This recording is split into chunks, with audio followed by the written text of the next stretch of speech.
This is a reflection on Shereen El Feki, A Little Told Tale of Sex and Sensuality. It's a TED Talk. Um, at first she talked about how marriage was the ticket to adulthood.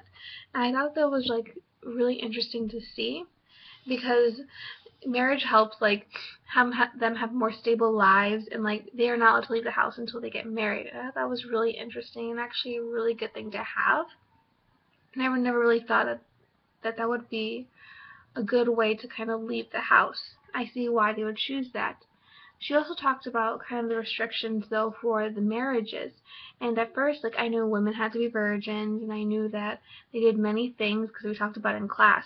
But I never really thought of like the restrictions on men. And I found it very interesting that men can't get married because since they pay for family life, like they do pay for all the expenses for the family, they have to have stable jobs before they're able to get married.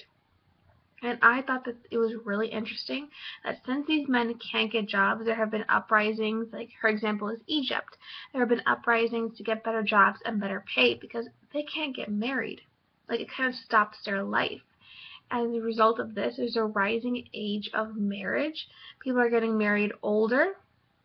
I thought that was really, really interesting because while for men it's kind of looked over if they have sex before marriage, they still want to get married with their partners and they still want to find a woman. So it's kind of stopping their lives. Like the political and the religious side and the social side are stopping these people from going forward in their lives. Also, career women can't get married, and I thought that since like men can't get good jobs and they're struggling trying to pay for things, that having a woman who also has a job would be a good idea, that the burden wouldn't always be on them. But since the social rules aren't that, then they can't do that. And I just thought that was so weird, that because they could benefit so much from having a woman help them in the household, that this could be such a great opportunity, but they're kind of not seeing the opportunity being there. Also, sex is like it's not a public discussion, it's a taboo. And I thought that that's actually kind of detrimental because if you don't talk about it, like everyone's having sex. Like not everyone, but obviously like people who are married and people who want to experience sexuality, like it's something important to know about because people make mistakes and they don't make the best decisions for themselves. And you have people getting pregnant out of wedlock just because they're curious. And I thought that if they just talked about it more, these things maybe wouldn't be such an issue. But even in our culture, where we talk about it a lot, sometimes it's still an issue. Um, she also talked about not kind of changing how people were in like those like Middle Eastern countries, but kind of like a sexual evolution. That people should try to at least take in ideas from other countries and not consider it an attack on them.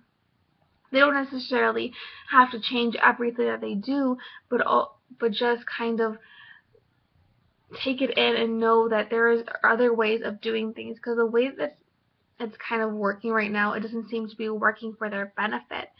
Um, they can forge their own path.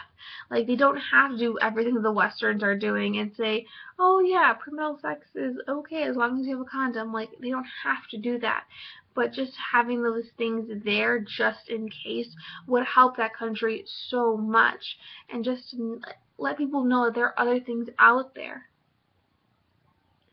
Like it's kind of like taking control of your own body and satisfying like your needs for your life. You don't necessarily have to do whatever everybody else is doing. It's just like letting women and also men take control of their lives and not letting political figures and religious figures like take that away from them. And I thought that was very interesting. I never really thought of it that way. That it's just like taking part of your sexuality is very, very important. Like if they can't take a part they can't take control of their private life and their public life, they will never have control over anything. And I thought that was really, really interesting. You have to have that privacy. And like when we talk about Middle Eastern countries and stuff like that, like I never really thought about that. That by giving up their sexuality and giving up their kind of privacy to that, they're giving up their privacy in public. You can't be anonymous. you have to always be in the limelight and show like what you're doing at all times, and that's not right. You should be able to have that privacy for yourself.